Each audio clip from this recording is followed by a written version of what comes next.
Part 3 of Derrick's collection on this Sonic Obsession.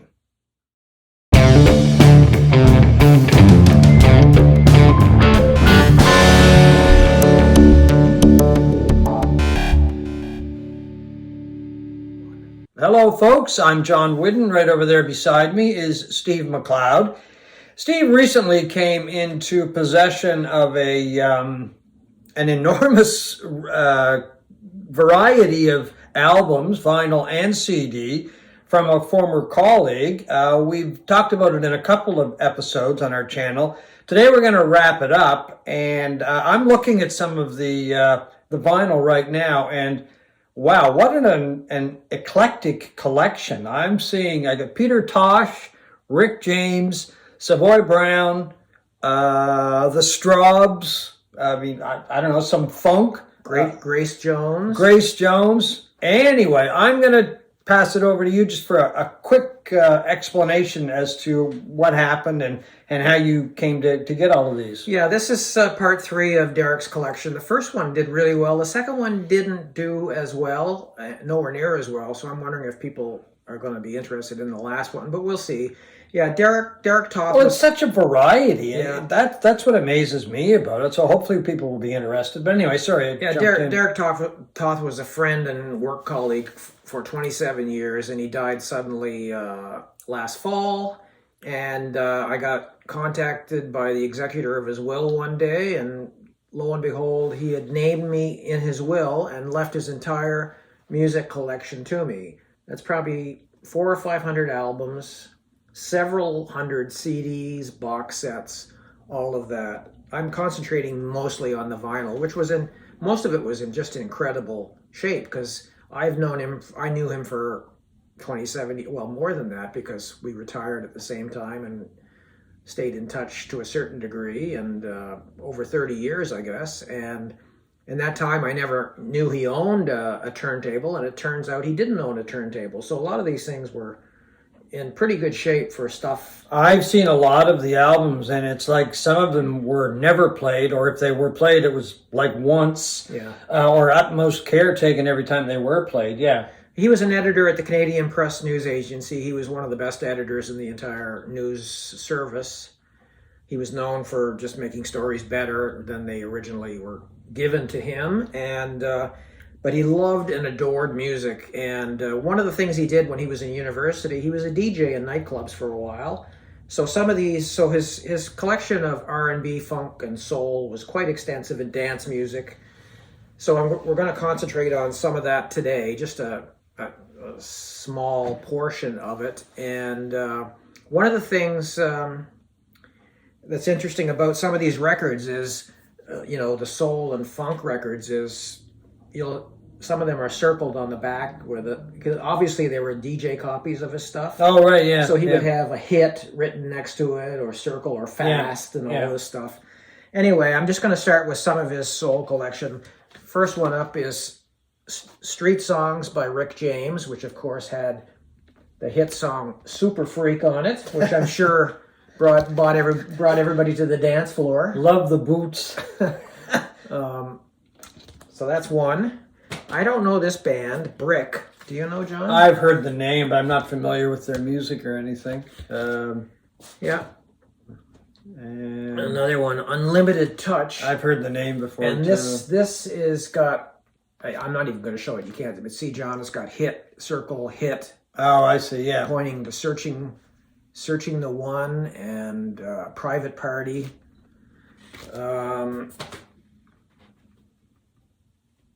Another one, Donna Washington, with a number of them circled. Yeah, I've heard that name before. Excuse Me While I Fall in Love and 9 to 5 were apparently Share Your Life with Me. Sure. And I Want You Tonight. They were obviously very popular on the dance floor. The Manhattans. Oh yeah, that was a popular band. Yep. Yeah. Black Tie.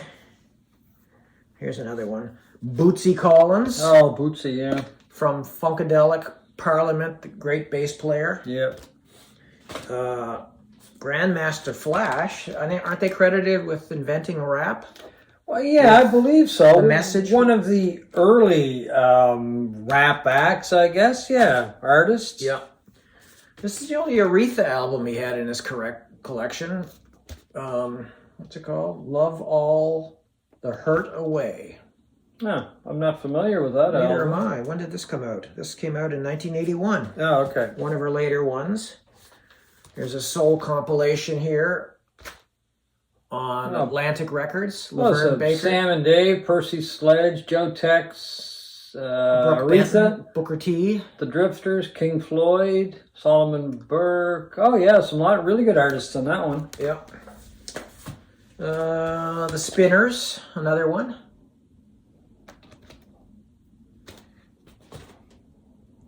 There was a band that I liked, the OJs. No, that's not Backstabbers on there, is it? I don't think so. No. Anyway, great band. Is this a double? I think it is. Double album.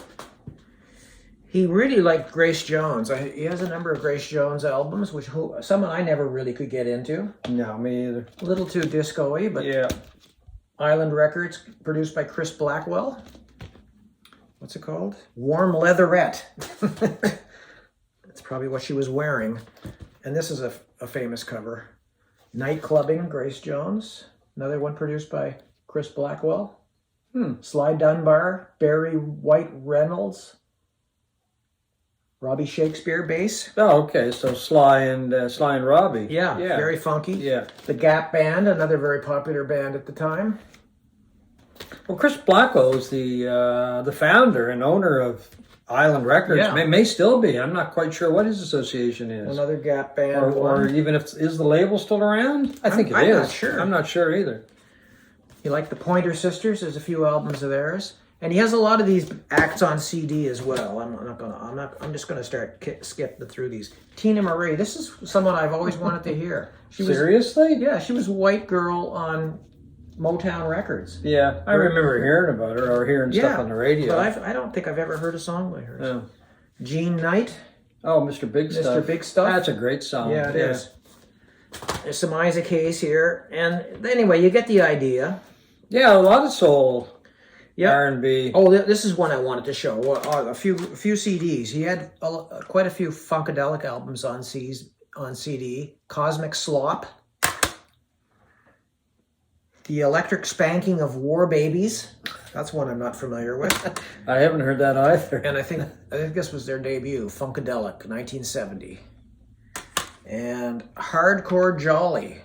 Okay. I'm not familiar with that one either. And this is one that I was really happy to see in his CD collection. It's the Meters Anthology, New Orleans Funk. Funkify Your Life, it's called. Well, you can't get any funkier than the Meters, that's for sure. Produced by the Rhino Records. Produced by Alan Toussaint. Okay. Now, the next category is arguably the best band that came out of the Manchester scene of England in the 1980s.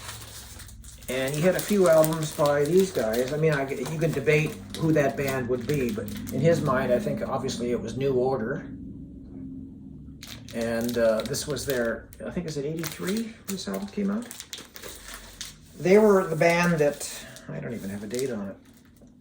They were the band that came out of the death of Ian Curtis, the frontman for Joy Division, who hanged himself famously in his house in Manchester.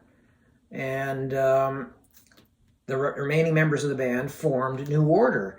And what's interesting about New Order is they went from this really goth, depressing, dark sound of Joy Division to one of the most joyful dance bands of this era. I mean, a lot of their stuff is extremely danceable. This album sort of bridges the gap between the dark gloom of Joy Division and the more joyous, danceable New Order. And this was their second studio album, and he's got a few singles and EPs as well, or had, I should say. Now they're mine. And this one, Ceremony in a Lonely Place. These were all on Factory Records, which was the the album, the record company that put a lot of that music out from that period and place in musical history. Quite a collection.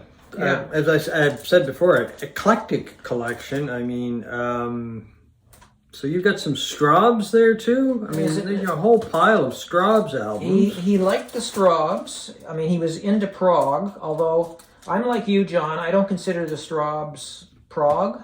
Not really, you know. I mean, there's elements of it. There's elements of it, It's some more folkier elements, obviously. But some people would disagree, but I kind of tend to lump them in with, you know, Fairport Convention and more Fotheringay, groups like that, right? To me, they're more British Celtic Yeah. folk. Anyway, there's a bunch of them here. No Madness. I think this is a later Strawbs album. When did this come out? 1975. Well, they're still together, and I'm not sure who's exactly in the band now, but Deep Cuts. they still play as a group called Strawbs, last I heard, anyway. This is a AM two disc best of the Strawbs. This came out in. It's funny, these older 70s albums, Rick Wakeman was on this. Some don't always have the dates. No, some of the albums from years ago don't have the date. I've never been able to quite figure that one out. That's a really good album. Grave New World. Yeah. Yeah. That might be the first Strawb albums I ever heard.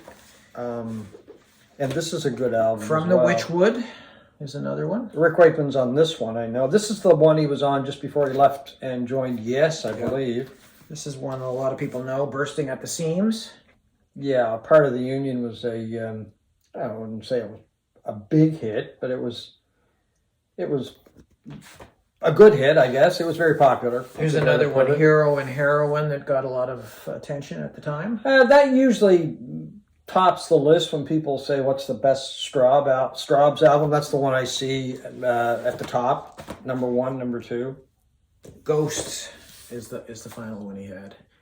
Mine, plus he had a bunch on CD as well. So now the last one is the most blues rock in his collection. British blues, isn't it? Well, British blues. Well, it's all I mean, he liked British blues, but he has a ton of albums by Savoy Brown, who I've barely heard. I don't, you know. I like Savoy Brown. You say I say Savoy Brown, like Savile Row or something. Did I say Savoy Brown? So you said Savoy Brown. Yeah, it doesn't matter. It's all in the pronunciation. Blue Matter, which I think was their second studio album in 1969 or 70. They started in 1965.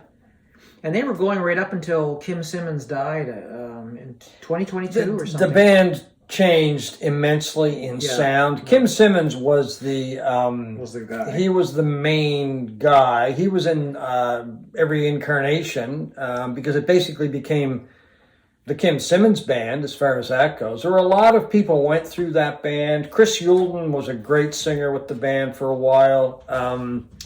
Dave Walker was another really good singer with the band for a while. He was on Street Corner Talking and Hellbound Train, I believe. And Dave Walker, if I remember correctly, ended up with Fleetwood Mac for 10 minutes or something like that. Yeah. And there were a number of musicians went through that band, and then over time they became really, really like a very, very hard rock band. After a while, I just did not like the band sound at all. And then I think toward the end of the band, Kim Simmons took it back to more of a blues sound. Yeah. Well, certainly Derrick liked the earlier period of them because he has most of the earlier ones. What's this one called? Step Further? That was a great era because you had a lot of really good British blues bands at that time. Yeah. You had Fleetwood Mac, the blues version, Chicken Shack was another one around that time. And, these were just really good blues bands as far as that goes. John Mayall with the Blues Breakers was very busy at the time. And, of course, Clapton played with Mayall. And Peter Green, who was later in Fleetwood Mac. So there were a lot of really good bands part of that whole British blues scene. Yeah. A lot of these are on Parrot Records. Yeah. Which you don't see anymore. I don't think that's around. I think it folded a long time ago. Yeah. So this is That's a very good album. Raw Sienna. Yep. Now, and looking in, some of the members from that version of the band left and formed Foghat. Yeah. Which was another good band, really good band. Excuse me, the first couple albums, and they too got really loud and heavy as well. But it's a great cover. Yeah. It's like the classic period of comic books from the 1950s, that style. This was Street Corner. That's a really good album. Street Corner Talkin'. Yeah. I got to explore these because I don't know this band at all. Well, it's a very good band. I mean, British blues band as far as that goes. This is another copy of Street Talking and Street Corner Talking, but it has more of a matte finish. He does have quite a collection, doesn't he? Jack the Toad, which I remember seeing all the time in stores, but again, I've never heard. You're going to have a busy winter. I think so. Skin and Bone. That's, if I remember correctly, when it started, the band started to get really heavy and veering away from that blues sound, more into a heavy rock sound. Boogie Brothers, that was Kim Simmons.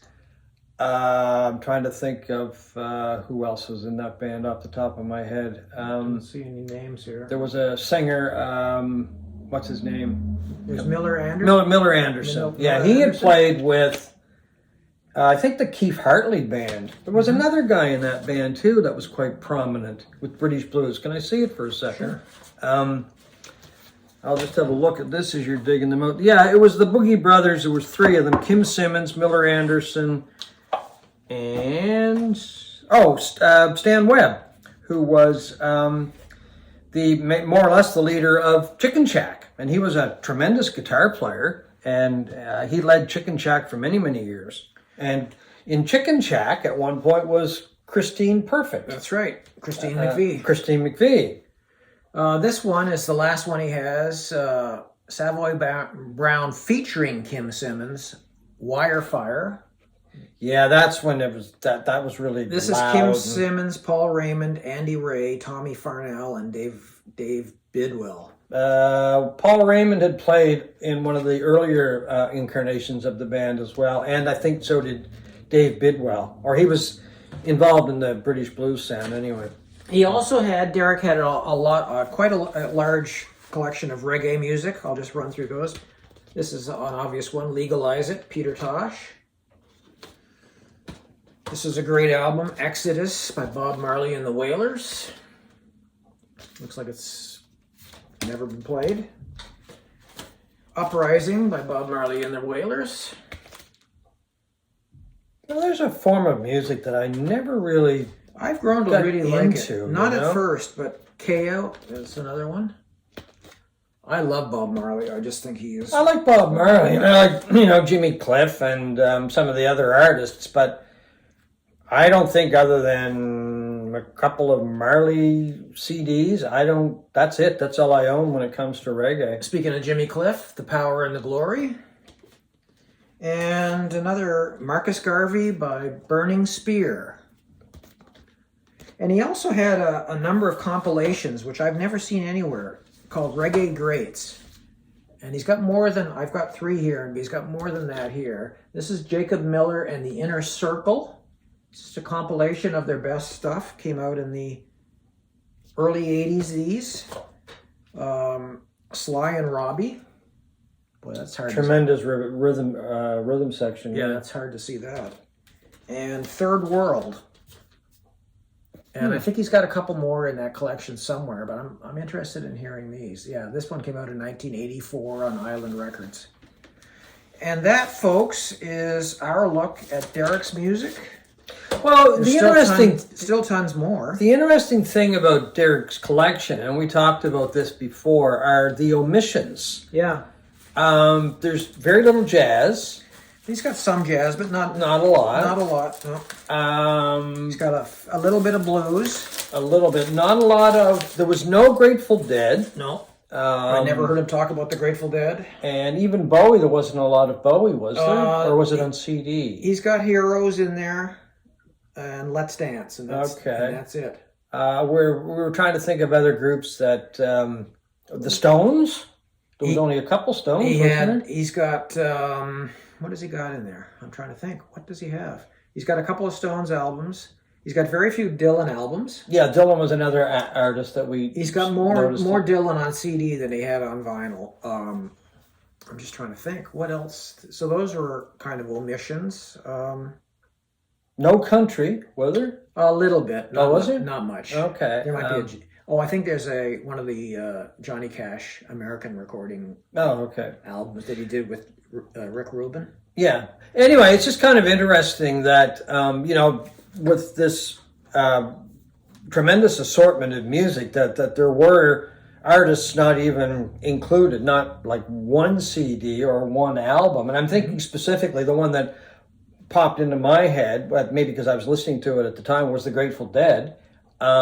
And some of the other artists that we just talked about. So that's kind of an interesting thing as well. I mean, obviously it would be nice to find out why, but that's not going to happen. But anyway, sometimes it's interesting just to talk about what's not included in somebody's collection as it is to see what's in there. His collection of CDs is bigger than the vinyl and is even more varied. Like, he has a lot of people that I've never even heard of in his CD collection, and some really good finds there, but and that's what he concentrated on for really the last 40 years was CDs. He didn't buy much in the way of vinyl. Yeah, well, Springsteen. Was there any Springsteen? Was there any Springsteen? That's a good. He does have Born to Run on vinyl. Okay, but not a lot. No, he had Born to Run, and he might have Nebraska, your favorite album. Okay. That's interesting too. But, for a guy who loved folk music, he has a ton of folk music. Well, I don't think I've never seen anybody with such an extensive collection of Richard Thompson albums or CDs. He literally has everything that a guy ever produced. Yeah, I think he's got everything. And a lot of spin-offs, like when he sits in with other people.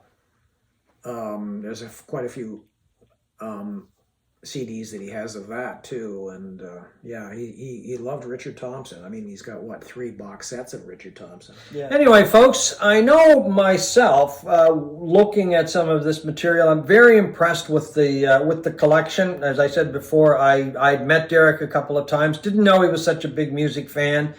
It's been a real treat to go through this and discover some of the acts that he really liked. Some of them I like as well, and I think you do. Yeah. And you found some bands that you're going to take one step further and listen to. That I never, I've been intrigued by, but I've never really listened to. Yeah. So anyway, we hope you have enjoyed discovering some great music that was left to Steve recently when a friend and colleague passed away.